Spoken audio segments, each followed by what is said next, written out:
Ah, new Pokemon.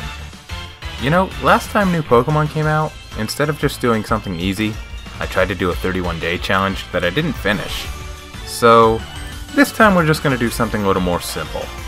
That's right, we're doing a top 10. In case that wasn't clear by the title of the video.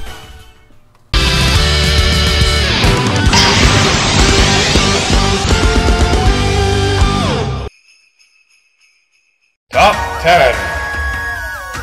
Number 10.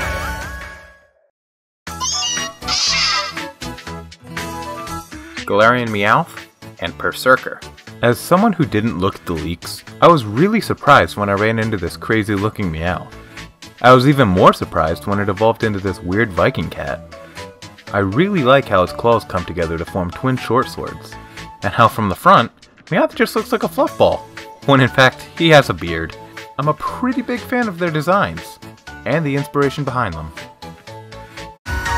Number 9. Bollocks. This was one that was also a surprise when I first saw it. Honestly, it's one of the main reasons I'm really glad I didn't see the leaks. These little guys march to the beat of everything. I mean, have you seen all the Twitter videos? I really like that he's made up of 6 units. But I wonder what would happen if he had more than one. Would they team up and make like a 12-mon Phalanx? The possibilities. Also, shout out to Phalanx Marching on Twitter for really cementing him in my mind. Without those videos, he probably wouldn't have made the list, because seeing him marching to all those songs just really warms my heart. Number 8. Ice Cube. Okay, this was my favorite Pokemon to discover. Mostly because I played Sword and had no idea it existed other than a name thanks to the Cerebi Pokedex. So when I saw it for the first time, I was like, no freaking way that this is a real thing. But it is. I love its dumb design so much that it was instantly one of my favorite new Pokemon. I especially like the noise face form. It gives me strong Pingu vibes. His cry should just be a straight up Newt Newt! Number 7. Dreepy, Dragcloak, and Dragapult. Alright, I know this one's kind of cheating, but I couldn't pick just one, and didn't want to take up 3 slots on the list because there's so many that I already couldn't fit on it. We'll start with Dreepy. It's a cute little dragon ghost. Look at him, he's just a baby! Then, he evolves to Dragcloak. I love how he has a little Dreepy hanging on his head that he protects. It's so cute! But then he becomes Dragapult. Now, not only does he have 2 Dreepies living in the holes in his head, he shoots them out like missiles. And they like it. It's like a ride for them. I almost can't handle how cute that is. I haven't used any of these guys yet because I'm waiting until I have all of the pieces in place to start building my competitive team. But once I do, he'll be a staple for sure. Number 6.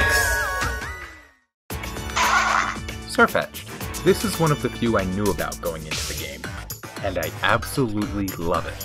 I didn't know Farfetch'd was going to have a Galarian form though, and evolving it was a complete surprise. Once it was evolved, I had trouble deciding whether or not I would keep it on my team, but I ended up doing just that, and he got me out of quite a few rough spots.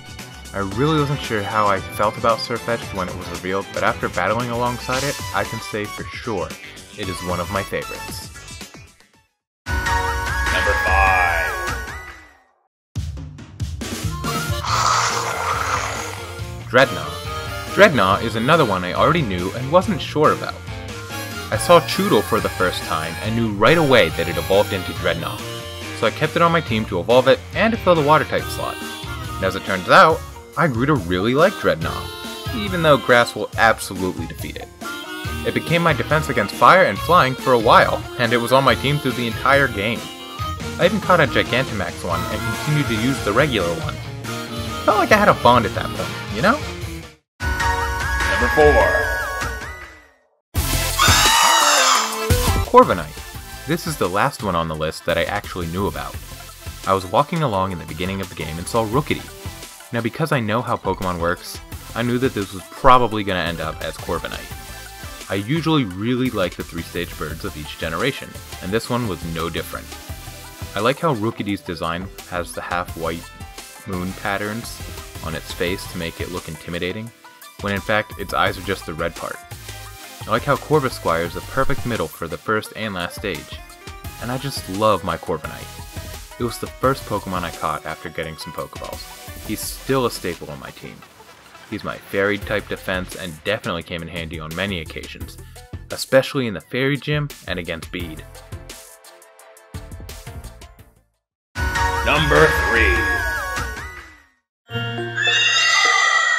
Hatterene. This Pokemon would probably kill me in real life. It's kind of insane, but I really love it. I saw Hatenna for the first time and knew I wanted it on the team. At that point I didn't have a Psychic or Fairy type, so it really worked out. As it evolved, I couldn't help but compare it to the Gothitelle line, but I really liked the design and creepy dex entries that went along with it. It was the perfect fighting type defense, which really helped out during the B fight in the championship tournament. Number 2. Grimmsnarl. The perfect balance to Hatterene. Well, in my opinion anyway. Instead of Psychic Fairy, it's Dark Fairy, but I tend to use it more as a Dark type. I had no idea Impidimp evolved, but when it did, I knew it was staying. I still need to catch a Gigantamax of basically everything, but this is one that I really want. It reminds me of Gurren Lagann. Also, I like how its body is just hair and it uses it to attack. My Grimmsnarl got me out of a lot of tight spots in the game, especially once it learned Power Whip. I didn't have a Grass type at all. I also didn't have any Electric type Pokemon or attacks for a while, so he was my defense against Water types. If not for Grimmsnarl, I might have had a bit more trouble against Nessa. Honorable mention.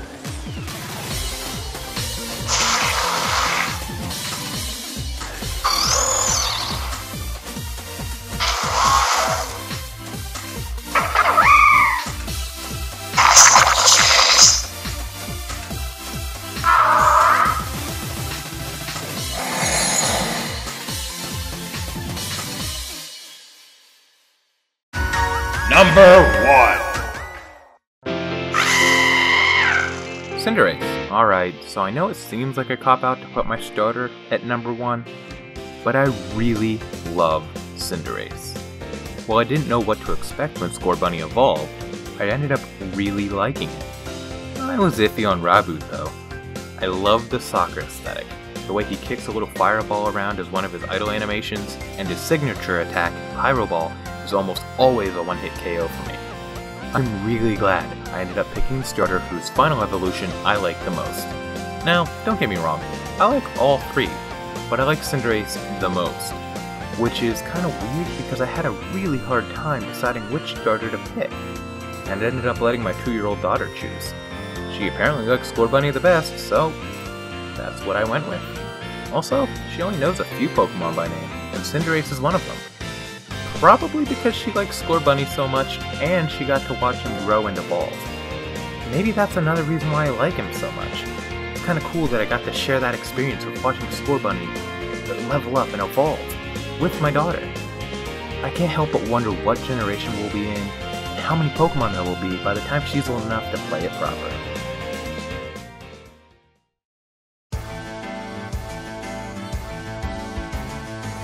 Well, that was my top 10 favorites. I'm curious to see what other people's favorites are too. I'm sorry if they weren't on this list. It is subjective after all. Go ahead and tell me your thoughts in the comments, and give the video a like if you agree with any of my picks. Thanks for watching, and subscribe for more. Pokécember isn't over yet.